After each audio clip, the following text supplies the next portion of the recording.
Welcome back, friends. Kite cycling here. We have another fun little badge hunting session for you today.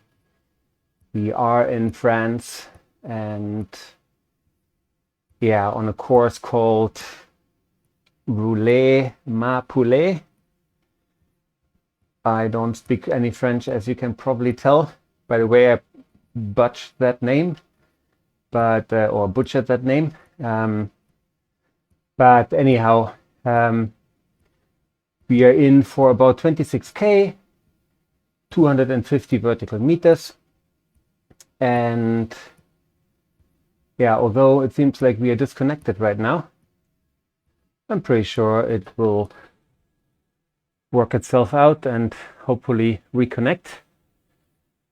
It seems like the bike is connected. My heart rate is connected, so hopefully not a big thing. So let's see. Okay, there we go. And we seem to be back and running. You've probably seen that I put out some other videos the other day, yesterday, where we did two different routes here in France. Since all the worlds are on a schedule, and since we won't be available from this afternoon onwards until late Monday, I thought it might be good to do one more of the shorter ones in this world. As I said, 26K. That is something we can do as a, slow recovery ride, and my apologies.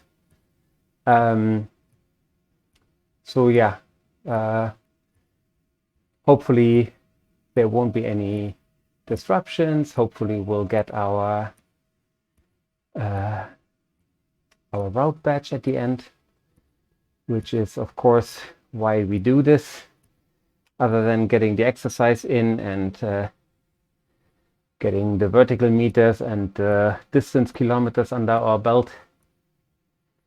We are also interested in getting all the different routes done here on Zwift. In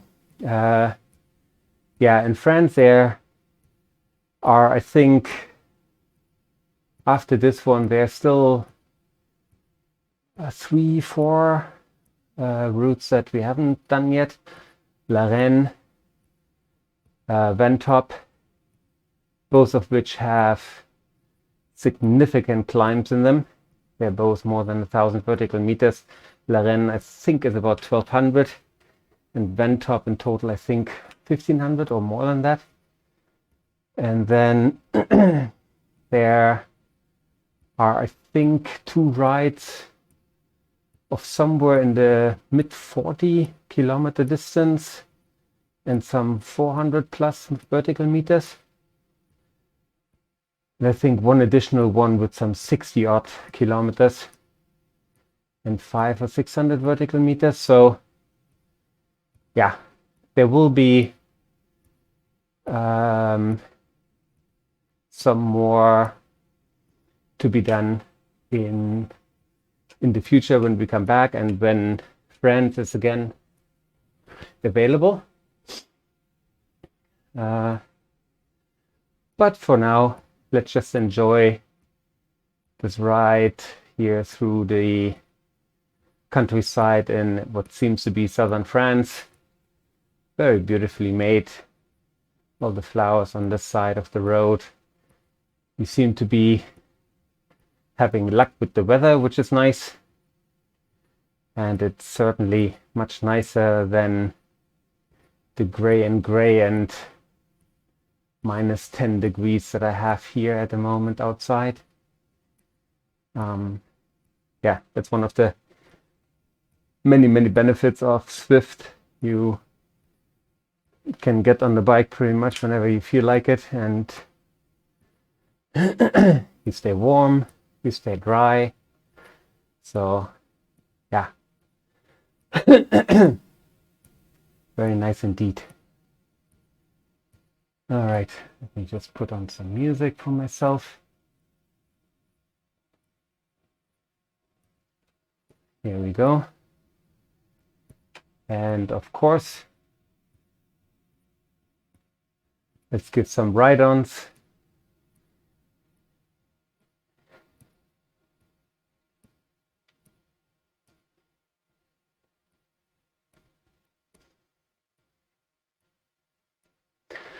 Yeah, for this ride, I think we will try to stay in zone 1. If need be, then maybe we'll push briefly into zone 2. But it's supposed to be not an endurance ride, but like a recovery ride. We did some racing the last couple of days and had some new heights for our heart rate, which at my age, I'm not sure if it's the best thing to do. But if you see this and you're, a medical professional or amateur sport enthusiast or pro cyclist, please do let me know. Maybe there are some studies out there if it has any negative effects if you push your heart rate, even if it's for a very short amount of time. If you push it beyond 180,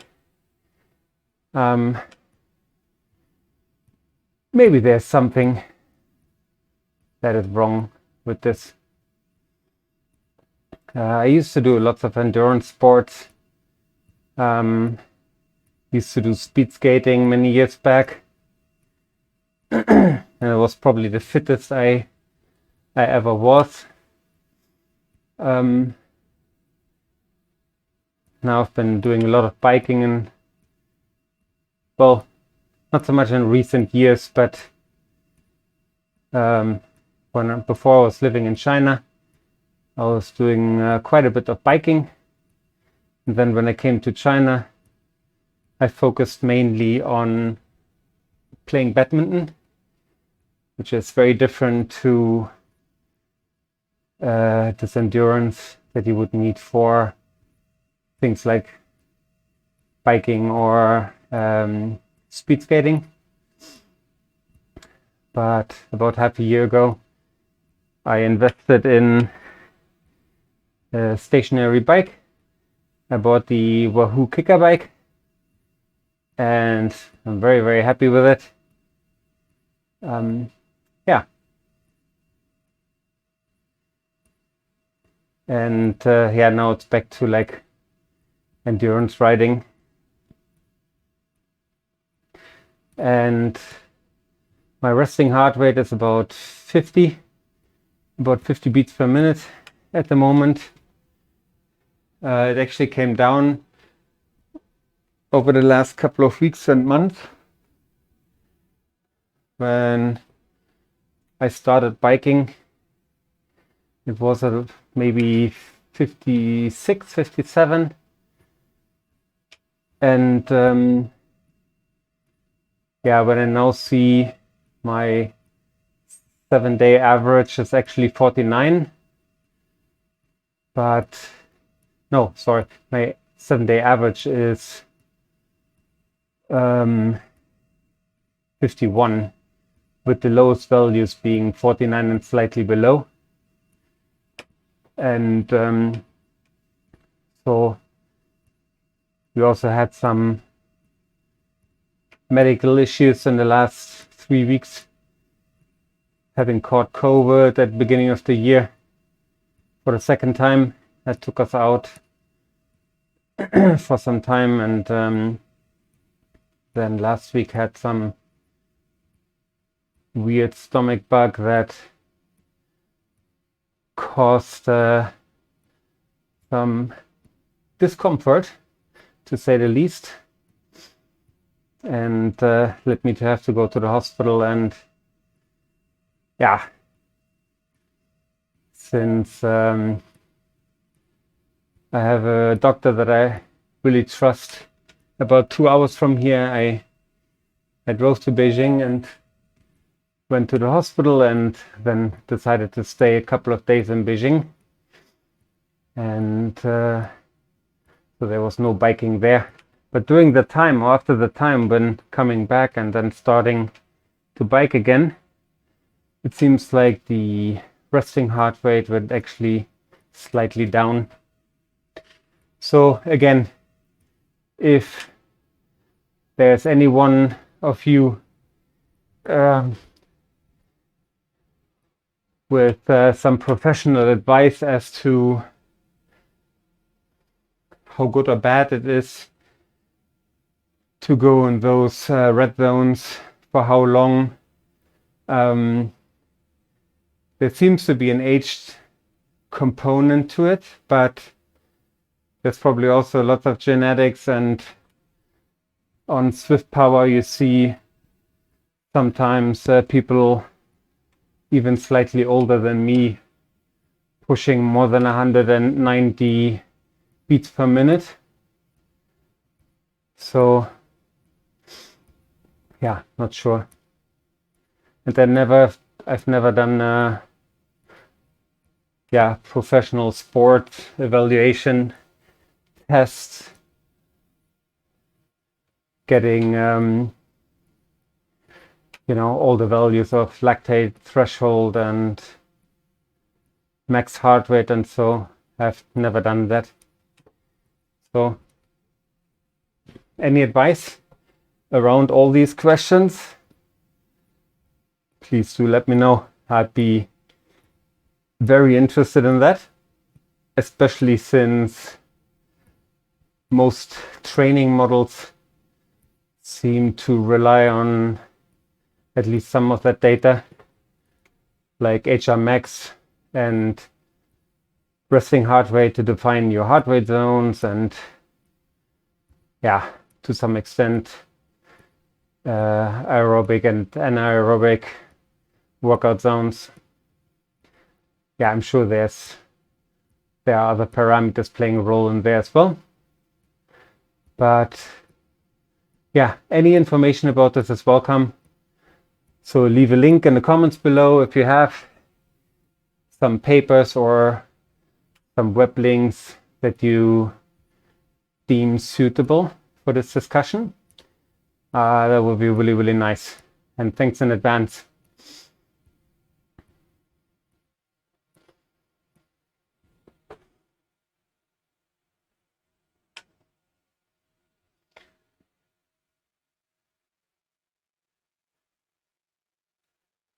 So we are keeping our wattage above 100, which is great.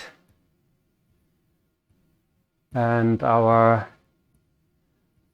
heart rate, like bang on in zone 1, which is also great. I was briefly considering doing yet another race, but then thought better of it and thought there's no need. Let's just give the body a little bit of rest.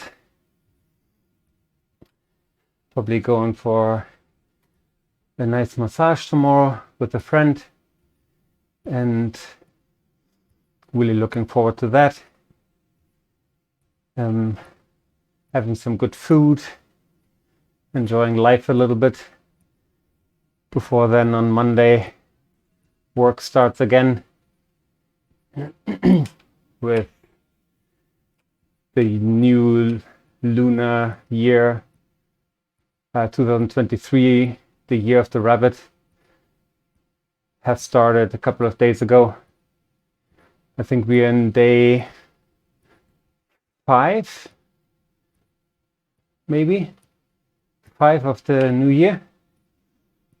So yeah. And work-wise, there's also plenty of things that need to be accomplished this year. And it's on the one hand, it's very exciting because I really do like my work and I really do like my job. And I have a very good boss who does want to see, of course, he wants to see results, but he does understand that the way R&D works is slightly outside the realm of strict timelines that no matter what have to be kept, simply because there are iteration loops that one has to go through in order to, you know, justify or remeasure or adjust testing. And he understands that. And so far we're also lucky because we overachieved in some part and are essentially a year ahead of the initial schedule, just because of some luck / determination / novel way to look at data. It allowed us to shave off, essentially a year, because we got the results that we needed already now.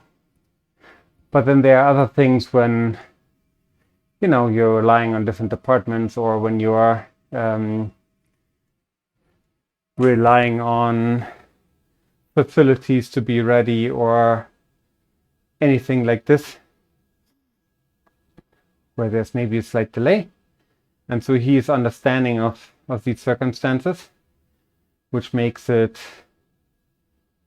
very easy to work with and for him. And also, as all good bosses do, he takes away, or he absorbs a lot of the pressure that undoubtedly he gets from above and tries to keep that away from us as much as possible so that we can actually focus on the work at hand.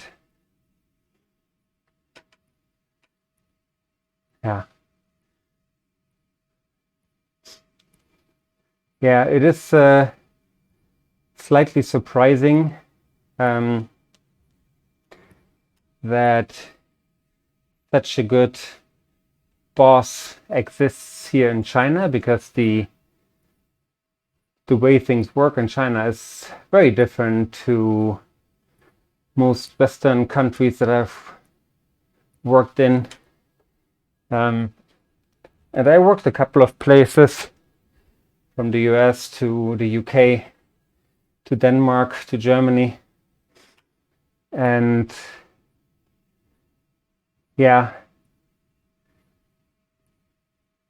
it's very strange to then have someone like him, who's also Chinese, but he has actually worked for some Western companies before. And so he seems to combine the best of both worlds. So anyways, Tony, if you ever watch these videos, thank you very much for being a really, really good boss.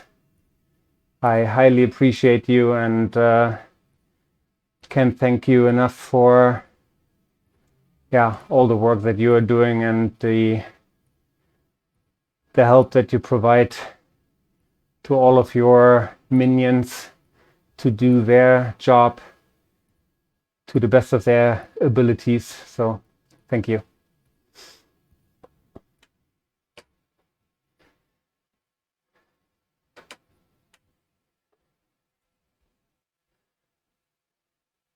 So not sure if you see any value in this, but I'll just keep on talking about random stuff, because you can always skip, right? You can always say, I'm not interested in that. But I did have also some very, very bad bosses in the past. And the worst I ever had was actually in the US. And it just so happened that this guy was German. But he was definitely promoted to a level where he was just simply incompetent. And he had some knowledge. That's why the company hired him in the first place. But the knowledge was on a technical level, and he was pushed into a position where he was supposed to drive technical innovation of not only one component that he knew something about, but of a whole system that it's made of well, maybe not hundreds of parts, but tens of parts that all have to work in harmony with one another. And yeah, the main point he was hired for was for one particular component that he had some knowledge of, that the company needed in order to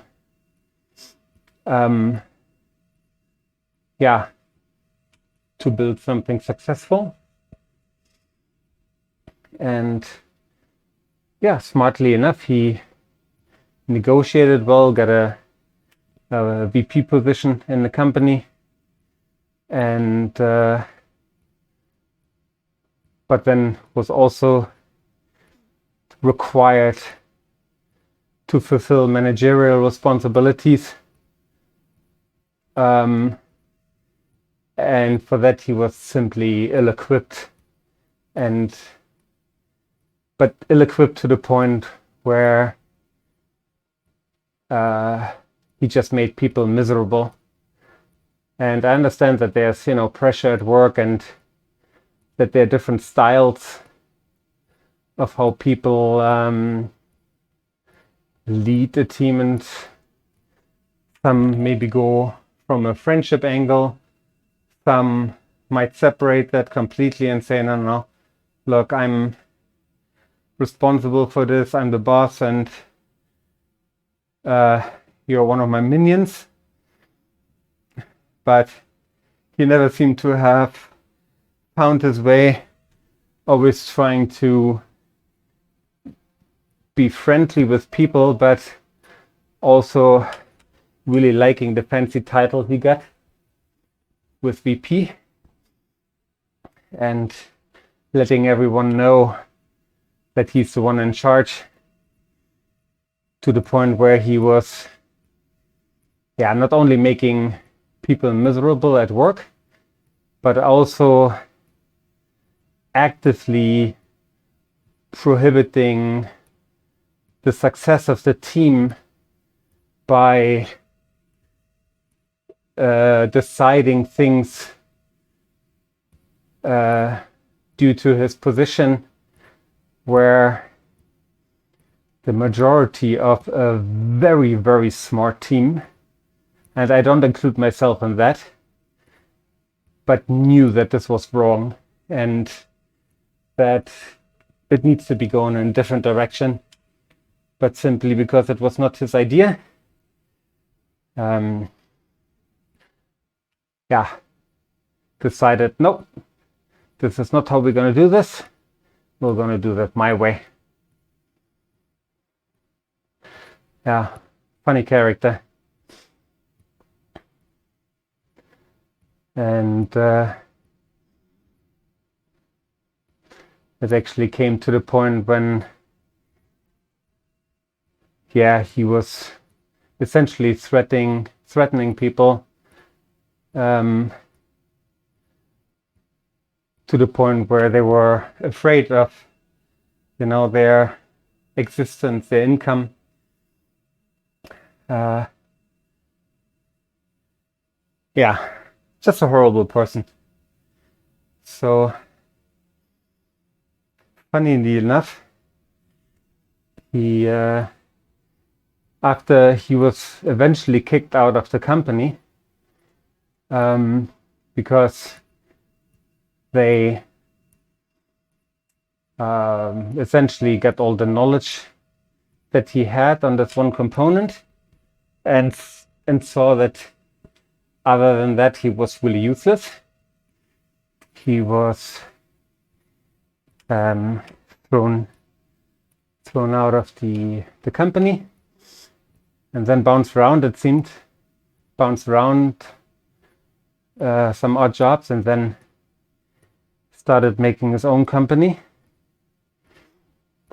with another former VP of the same company he was at, where I was working at. And in all fairness, I don't like him. I really do dislike him on so many levels. But it seems like the company that he built now seems rather successful. And of course, I wish him all the best. I do really dislike the premise of this new company. But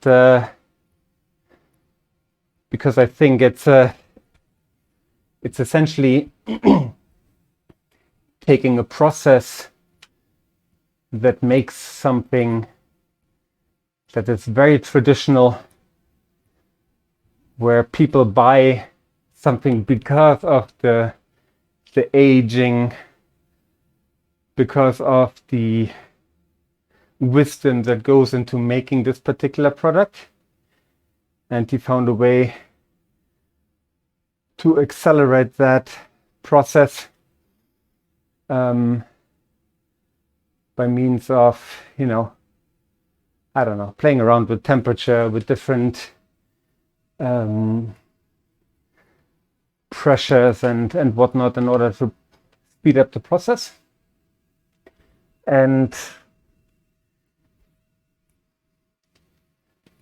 in my opinion, completely negating the purpose of why people want that particular product. It's like, I don't really want to say, I don't want to make any advertisement for him. I don't want to say what he's doing, but let's say you're into woodwork and you really like the craftsmanship that goes into this. People taking special wood from like a certain part of the forest, and then taking lots and lots of time to make, I don't know, a baby crib, or, whatever piece of furniture that you could think of. And what you would pay for is not only the quality of the wood, the craftsmanship that goes into it, the years and years and generations of experience that goes into making this particular product. And so in this scenario, or in this metaphor, his company would essentially, get an IKEA crib and then pimp it up to look like the real thing, to make it smell like the real thing, but you just know it's not the real thing. because they would use not the same materials. They would rush the process. It would be machined instead of, having a craftsman working on this for hours and trying to, grind down the wood to reveal all of its beauty. So maybe that analogy is not perfect, but that's essentially what he does. And it seems like they are successful and there's a market for this. And I have no doubt, because, people don't want to wait for a crib for half a year. They want to buy it now, but they also want the nostalgia that it has by pretending it to be, handmade and from real wood and all these kind of things. So anyways, so he found a niche there, and yeah, all power to him. He seems to be successful, so that's great. But yeah, as a boss, god dang it, he was useless. Remember, not going into specifics. And that being said, I would say that in this group of people, I was definitely, at the absolute bottom of intellect, knowledge. So I would never claim to have had, anywhere near the knowledge of what the other people on the team had. But I did know some things, and that was then used for doing my PhD that I essentially did for this company, and then submitted the work to my university. But anyways, I do remember, without going into much detail, that I was by him asked essentially half a year the same question about something that is technically impossible to do. So and then every time he was obviously disappointed when I told him this is technically not possible. And sure enough, the next week, same meeting, the same question would come up, and it actually became a running joke amongst the others on the team, who then started swiveling their chairs towards me, having the biggest smile on their face, because they knew that I was seething inside and just thinking, what is he talking about? We explained that like last week and the week before. So anyways, that's one of the reasons why even others in the company of same or higher level gave him a nickname, which was not very flattering. I'm not going to repeat it here, but so that became a running joke. And although I'm sure he thinks that he was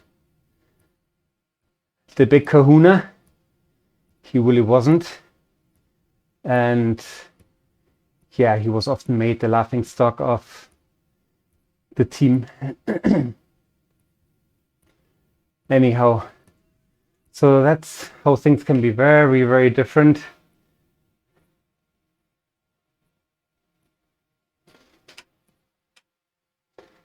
And I'm actually still in contact, or I used to be still in contact with people from the time that I spent in the US. But then, of course, with time, it wanes and they have their own families and whatnot. So keeping in contact is made much harder over the distance.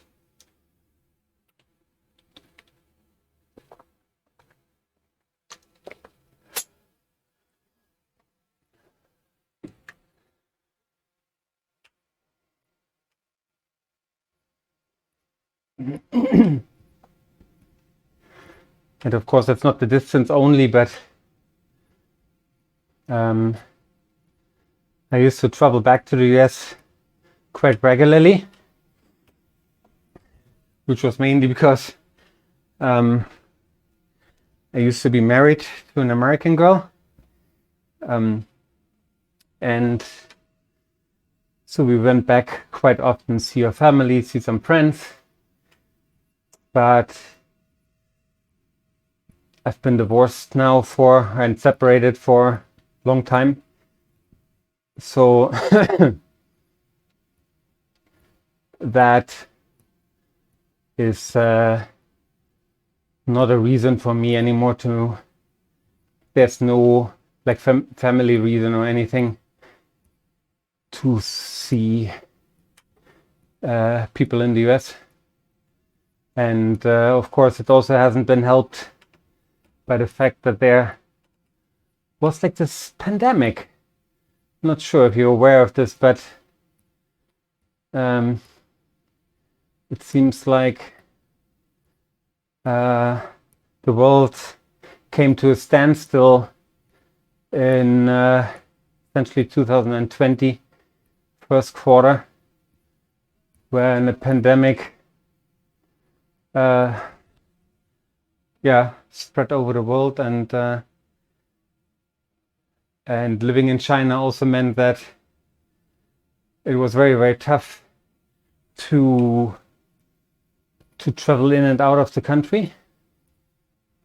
And of course, once I had the opportunity to do that, then I naturally went to see my family in Germany instead of going to the US. But yeah, I live in California, and I do really miss the Bay Area. Such a beautiful area. Only thing that I would say is that it's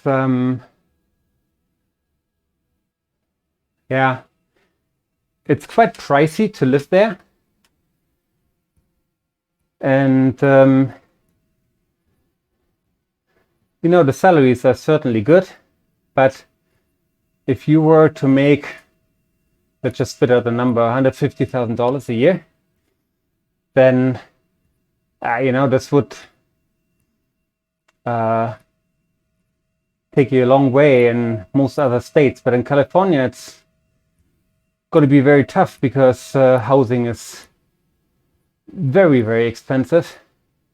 And then the interest rates are very high as well, which makes it extremely difficult as a single person to buy property unless you're really rolling in it. And even if you have, let's say, two good incomes, let's say you both make 150, sure, then you have before tax 300, after tax maybe 200, which is, don't get me wrong, it's a lot of money, a lot. But if you want to have,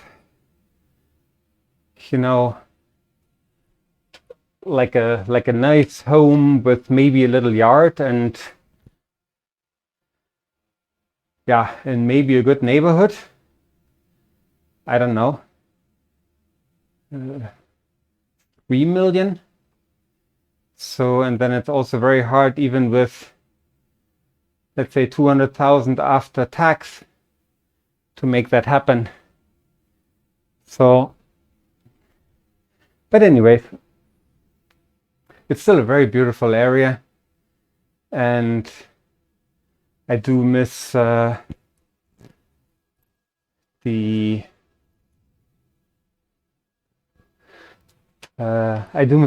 friends that I had there. I do miss the weather. That was very nice essentially all year. except maybe January, February, where it could rain quite a bit, which I think is what the Californians see at the moment. But yeah, the food was incredible. Very diverse group of people, every ethnicity. People seem to get along quite nicely. And yeah, I say that being fully aware of just 2 devastating mass shootings that just happened recently, I think within 2 or 3 days of one another. Yeah, a horrible tragedy. I think one was east of LA, and one was in Half Moon Bay, which is actually between the Bay Area and San Francisco. And such a beautiful piece of land, but yeah. Anyways, let's maybe not get started on gun control in the US. I think that would be a topic for, I don't know when. I certainly have my opinions about it, but I also do think that never anything will change in the US, simply because there are too many parties benefiting from the sales of guns, ammunition. So, and the lobby is quite strong, so I don't think ever anything will change. The only way it could is if you were to change the whole system, which would involve, or which then would need to include the political system, with, let's say, legalized bribing in form of donations. But if the people in charge of making those changes are the same people filling their pockets with fat contributions, then you just know it's not gonna change. But yeah, anyways, not really here to discuss political systems and their pros and cons. I'm not at all qualified to do that. Just giving opinions here. And for those of you pointing out that I'm German and I should tread lightly, I hear you. I definitely hear you. Yeah, nothing else needs to be said other than I understand where you come from. We certainly had a very unfortunate past, horrendous past. But coming to think that even my grandma, the remaining grandma I still have, who's still alive, she was born in 36. So just when the war started to formulate, and so she was 9 years old when the Second World War was over. And I don't know. I don't think that I can blame her for that, or her generation for that matter, because they were just too young. My grandma is at a quite ripe old age now, so going strong to be 90 in 3 years. So yeah, and then there's my parents, and then there's me. So 2 additional generations. seems quite far away from the atrocities that have happened there. And weirdly enough, or sadly enough, you do see some parallels with a lot of movements that are going into, authoritarianism, totalitarianism, right way or far right, and seeing that in different countries, even as far as the US, is of course worrying. But you see that, yeah, pretty much all over the world, unfortunately. You see that in Europe. And again, Germany definitely had its scares when some right-wing parties made it to the parliament, and in some areas became, I think, even the second strongest party, which is crazy. But yeah, again, didn't mean to start like a politics rant, but yeah, just voicing things that are in my head. Anyhow, so having chatted now for so long, we actually managed to finish already 2/3 of the loop here. And yeah, we are getting into the last 1/3 of the course.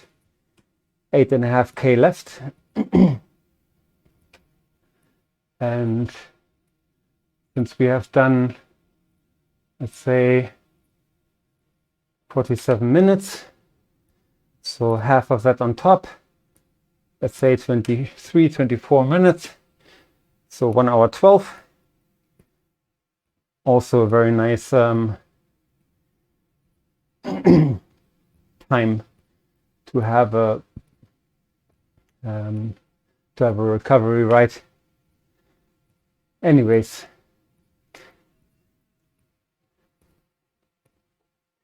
so let's move away from these touchy subjects.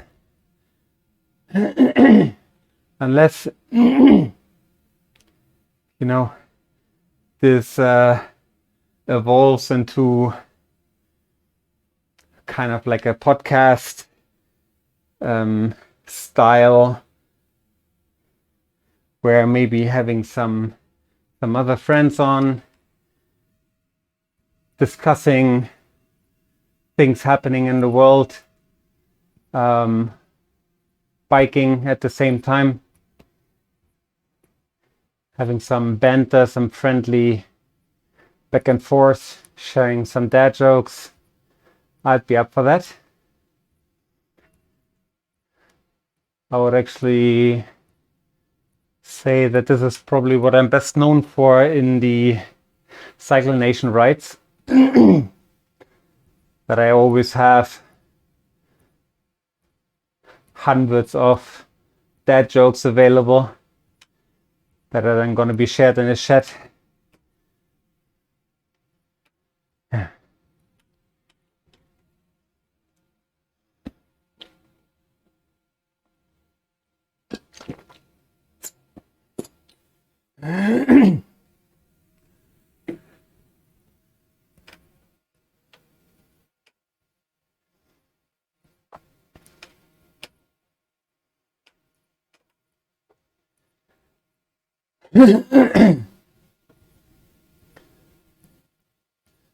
Okay, so it seems like that we spent everything but 15 seconds in zone 1. Only 50 seconds we spent in zone 2. And again, was probably at the time when I was zipping on my drink, talking at the same time. Yeah.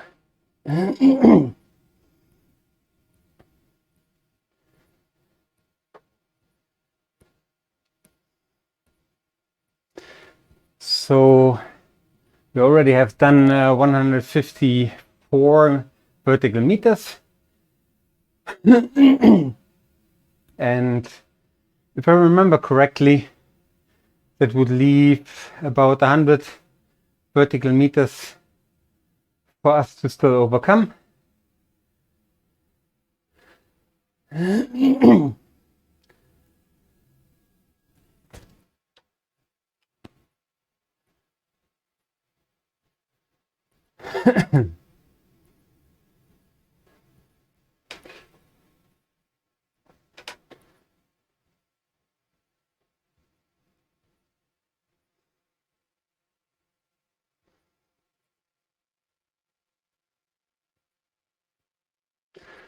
Okay, let's try to get into the slipstream here. Mr. or Mrs. Smith from Australia seems to be doing 1.7, 1.8 watts per kilo, which is nice because then we could stay behind by maybe just doing, 1.3 or thereabouts.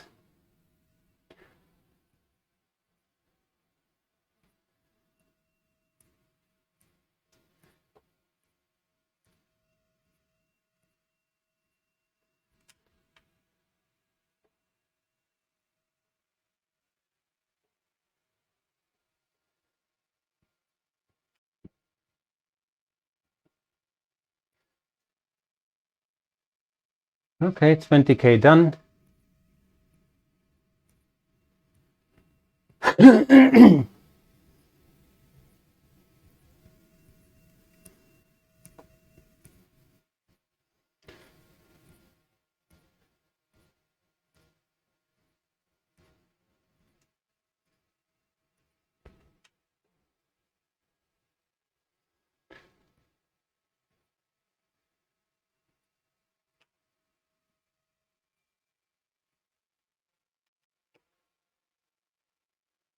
Thank you, Mr. and Mrs. Bow, for the ride-on. Much appreciated.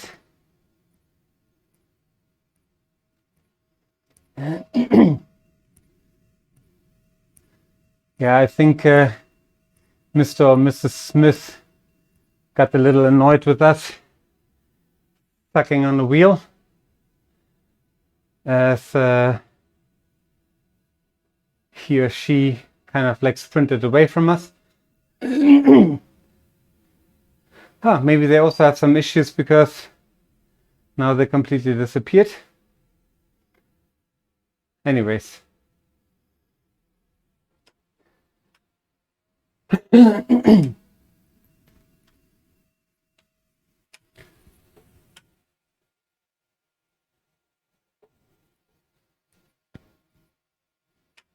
So there's a group of 3 zooming by. Let's give them some ride-ons.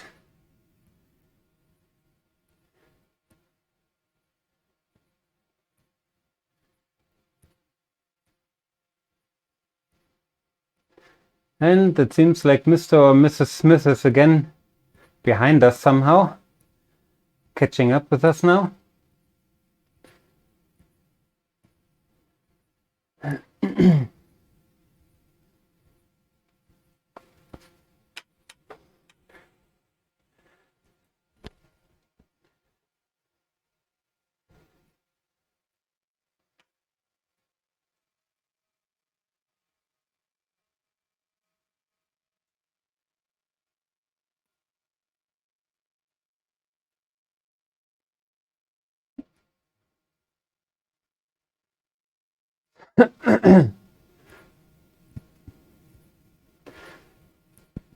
You can also stay on my wheel if you like. I have no problems with that if you stay behind me.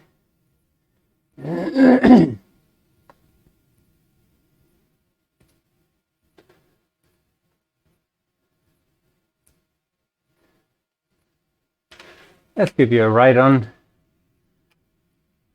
Yeah, we must have done that already, so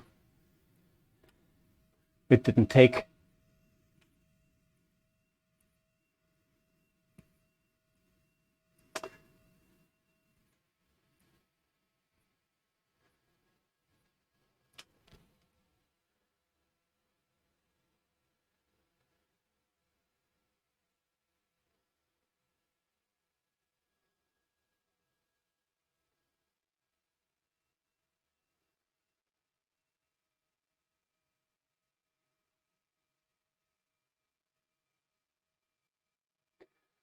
Yeah, it seems like this sprint here was part of one of the routes that we did yesterday. Because we just saw that for this Marina sprint, we had a time from yesterday. Yeah, 22 hours ago.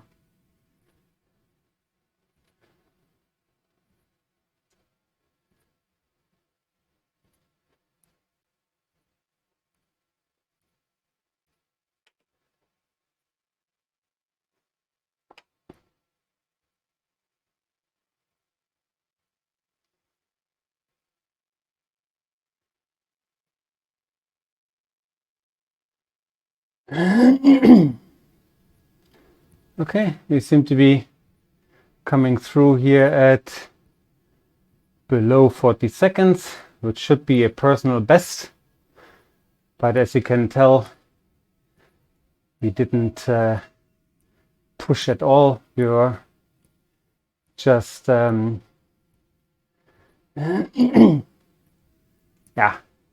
just taking it very easy. All right, and we get another arrow, which is very nice. But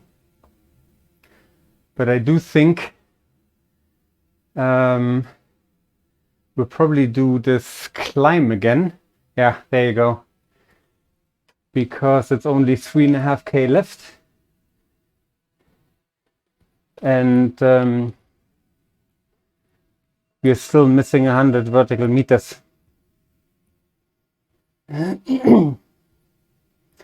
And at our power, and therefore our speed,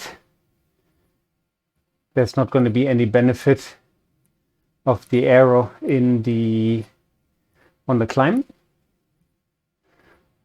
So we'll just use it before when we're still in the flats.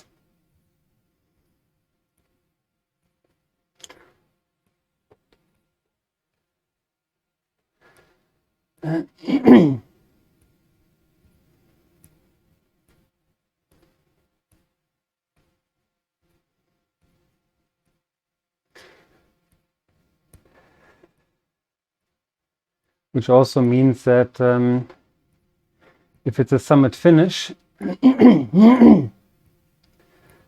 that we will definitely take the downhill as well to get easy XP points.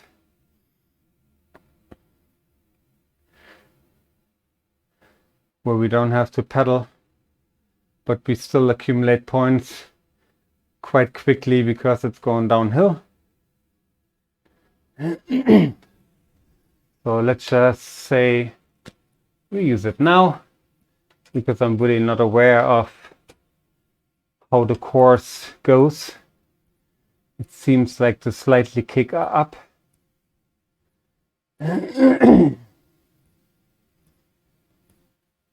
All right, done with our power up.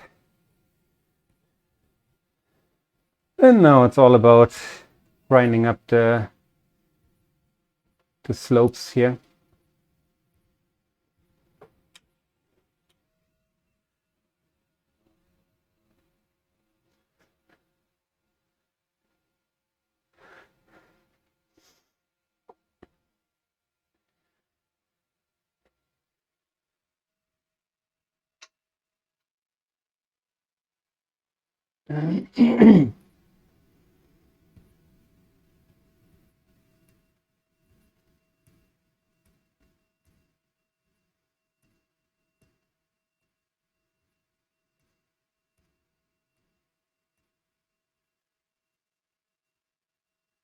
Yeah, the time is also perfect because my plan is to leave for Beijing no later than 3 p.m. It will take me about 2 hours, 2.5 hours to get there. And then settle down, order some dinner, wait for my friend to arrive. She was in Hong Kong, seeing a friend of hers, and judging from her messages and videos and photos, she must have had a really, really good time. And yeah, I'm so happy for her. I was supposed to go to Hong Kong as well for us and to spend some days there together, but I'm also very happy with my decision to stay here. Had a very nice time just biking, trying to figure out how to improve upon the videos, sleeping in, having good breakfast, having coffee in the afternoon, so can't really complain. Yeah, speaking about the videos, there are of course other Zwift riders who have a YouTube channel and most of their videos are much better quality than mine. So they really invest in, having a proper thumbnail, having maybe a short little intro. And I will be working on this, but this is really not my main gig, and it's also not even supposed to be a side hustle. It is simply because I really do like biking and I do really like Zwift, and I hope that there's some benefits for some people in those videos, either to give some motivation or talk about random stuff, or in races see someone like me struggle. So I hope there's some benefits for some of you. And of course, if you do, I would really appreciate a subscription and or a YouTube write-on, a like, a comment, would be much appreciated. But I do want to let you know that I hope the videos will get better with time. Hopefully we'll cover more content, more races ideally, maybe have like race analyses, things that I did wrong. I already know some of the yesterday's and the day before yesterday's races. Watching it back actually gave me some ideas of what to do next time, what to do better, how to improve. And yeah, we are racing at the moment in the C category. We started from the bottom, so we actually started in D, and I think it might have been possible for us to start in C, but there was no reason, because if I start in C and everybody is just pulling away from me and I have no way of staying in the group, then for me that didn't make sense. So I figured I'll try to do it the right way of actually making my way through the ranks. And so this is what I did. Did a lot of like DCAT races and then won a couple, and then figured, okay, my FTP seems to be also, oh yeah, then I did an FTP test and that actually pushed me over to the CCAT. And since I update those values honestly, same as weight, it then just told me, no, you can't start in a D category anymore. because your FTP is 3, and as such you belong in the C category, which is 2.5, I think, until 3.2 watts per kilo. It's like, okay, that seems fair. So I started doing some races there, and on the shorter ones and on the flat ones I seem to do all right. And so by the end of last year I actually won my first C category race, which yeah, I was quite happy about.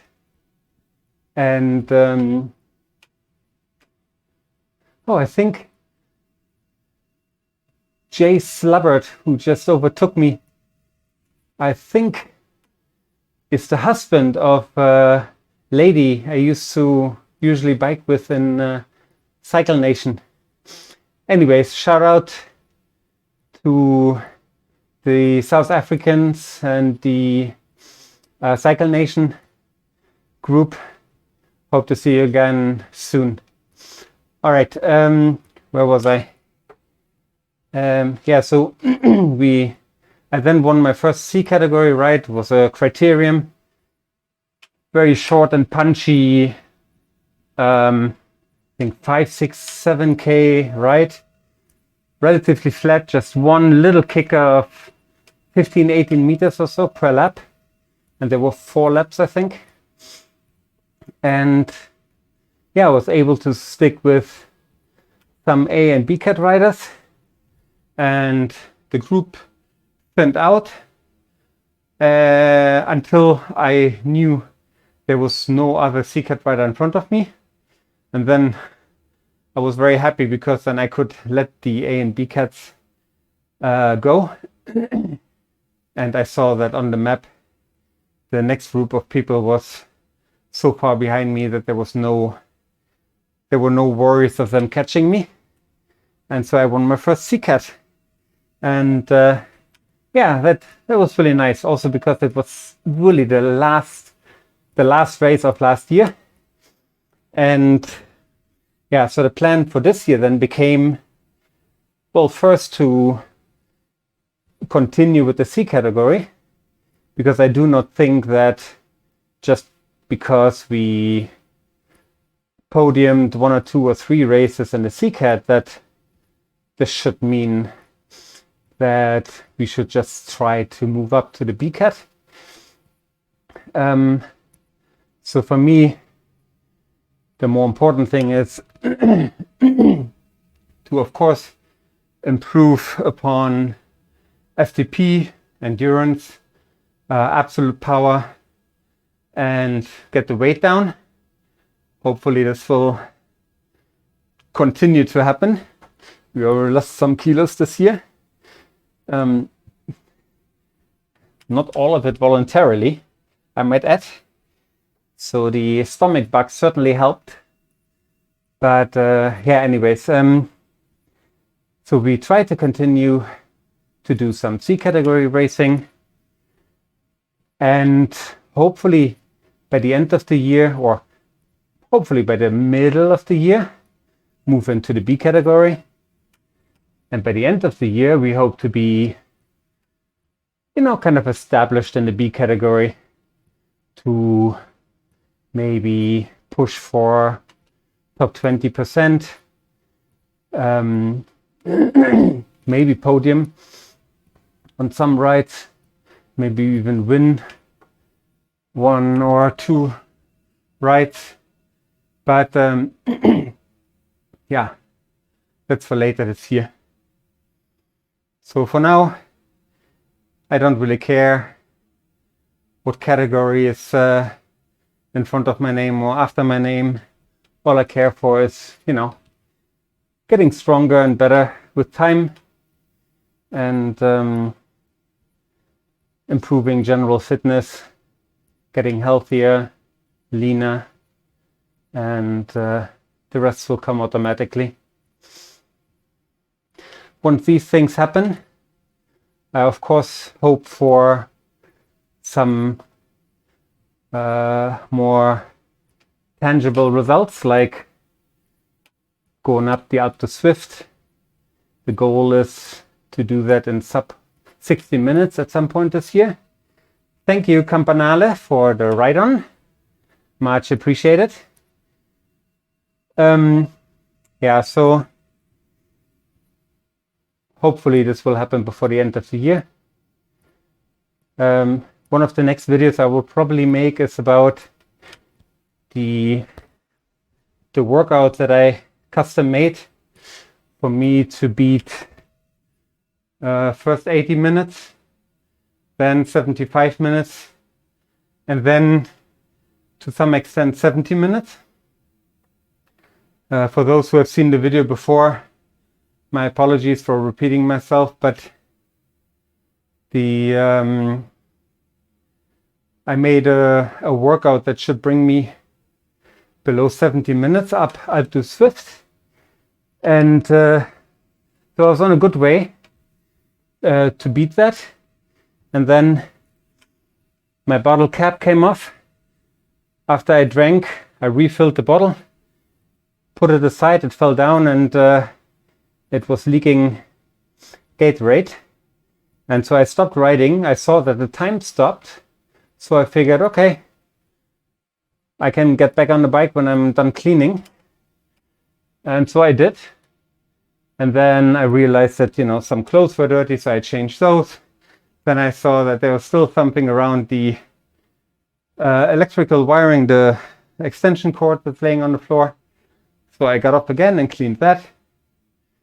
And so I was probably off the bike for, I want to say, like maybe 7 minutes in total. And when I then went back on the bike, although the time stopped, the total time somehow did not. And yeah, and then it just showed me, oh, you have been riding, I don't know, like 1 hour 17. And I was like, no, but I didn't. And but then it of course made complete sense to me, because otherwise people would probably just, you know, do 5-minute sprints, stop the bike, do 5-minute sprints, and then show that they, you know, get up to Zwift in less than half an hour. And that's of course not real. So yeah, I understand where they're coming from. And then I did the analysis of the data and found that the total riding time was actually sub 70 minutes, was 69.30 something odd seconds. So my workout actually did help and did work. And yeah, but I don't have like a clean sub 70 minute ride on Strava. And as people say, if it's not on Strava, it didn't happen. So I will probably, maybe as early as next week, try to bring up that that workout again, and then try to do a sub 70 minutes clean. I will then explain how I made this workout, how I calculated the total time that it should take for me to get up the mountain. There are of course some unknowns, so there's a little bit of error in there, because ideally we want to have the most power in the steepest sections of the climb. And in general terms, the steepest sections are at the beginning of the climb. So I do like an easy warm-up to the bottom of the climb, which takes me about, I think it's about 12 minutes or 13 minutes, just starting from 80 watts, going all the way, I think, to 160, 170, 180 watts. And so I know exactly when I'm like at the bottom of the climb. And then I have big chunks of, yeah, FTP power, which is in my case at the moment like 240 something watts. Do that for, I think it's like 10, 11 minutes, and then have a 5-minute break. and do that again for 10-11 minutes, and then have a 5-minute break. And then I think I do that 2 or 3 times, and then I have the next interval with oh, here we go, 460 XP points and route complete. And then I do that again, where I do the same on power of like, I think 230, 240 watts for a short amount of time, like 8 minutes. And then the rest between intervals is then also shorter, I think 3 minutes or so. And then you just calculate the average power, and that will then give you, give or take, will give you the total time it takes you to go up to Zwift. Anyways, I will explain that if I ever get to make that video. But yeah, anyways, you just saw that we finished this route. We got another 460 XP points, which again equates to 23 kilometers ridden.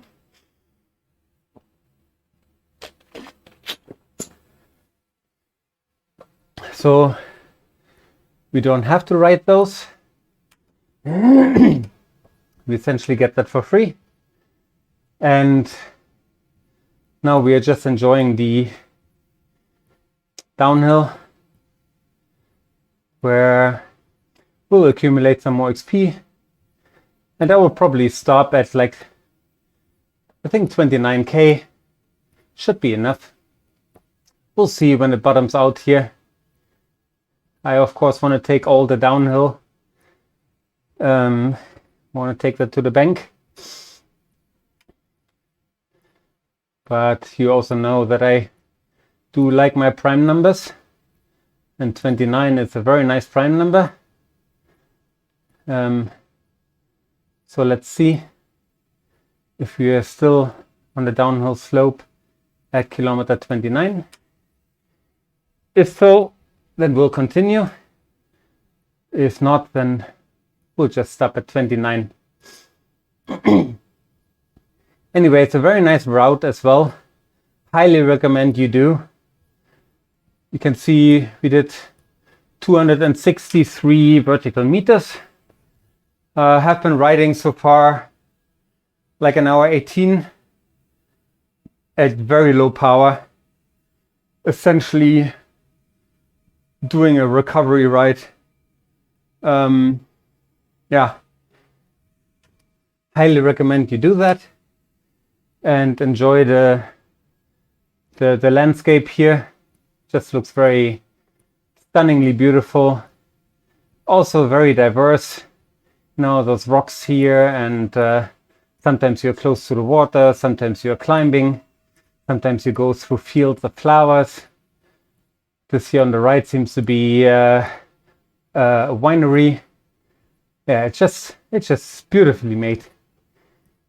Anyways, so let's just use our power up, because we can't take it with us anyways.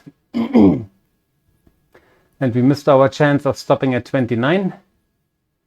So now we'll probably just go all the way to 30. Let's see.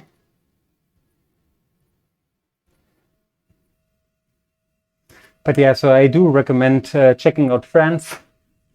It's unfortunately, you know, on this rotating schedule.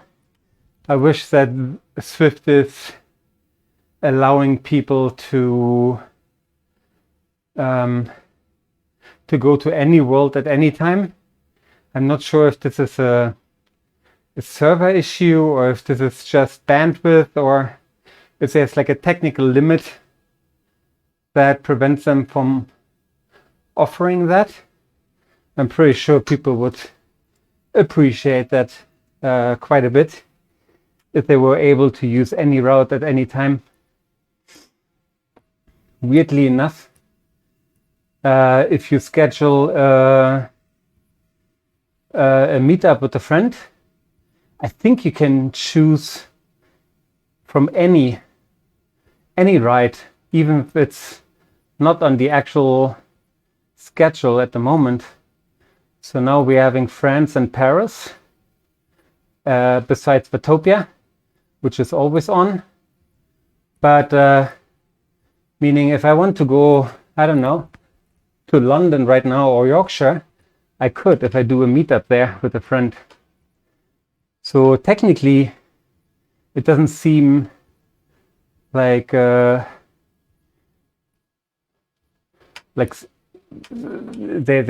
a limit to this somehow. So it must only be like Zwift saying, no, we only provide 3 worlds at any given time. I wouldn't be surprised if, you know, they come up with, I don't know, some weird super subscription that costs you twice as much, but allows you to go into any world at any time. Wouldn't be surprised, but we'll see. We'll see what happens. Anyway, so now we have it 1 o'clock. I will stop in the next minute and a half and then take a shower, start doing the laundry. And then I think I will make a cake just so that have something to nibble on in the car later and for the next couple of days. So yeah, that's my plan. That's my plan for today. Anyways, yeah, again, I do hope that you're enjoying these kind of rides. Thanks if you stuck around until the end. Even if you skipped through, very happy to have you. Feel free to subscribe, like, leave comments if you want me to either talk about something particular or do different routes, or if you enjoy races more than these type of rides where I do badge hunting and just, chat. But for now, just have a really lovely Thursday, and I'm sure to see you on the next one, which is probably going to be next week, early next week. So for now, just remember, ride hard, have fun, tight, and Tight Cycling says bye-bye, and see you in the next video. Bye-bye.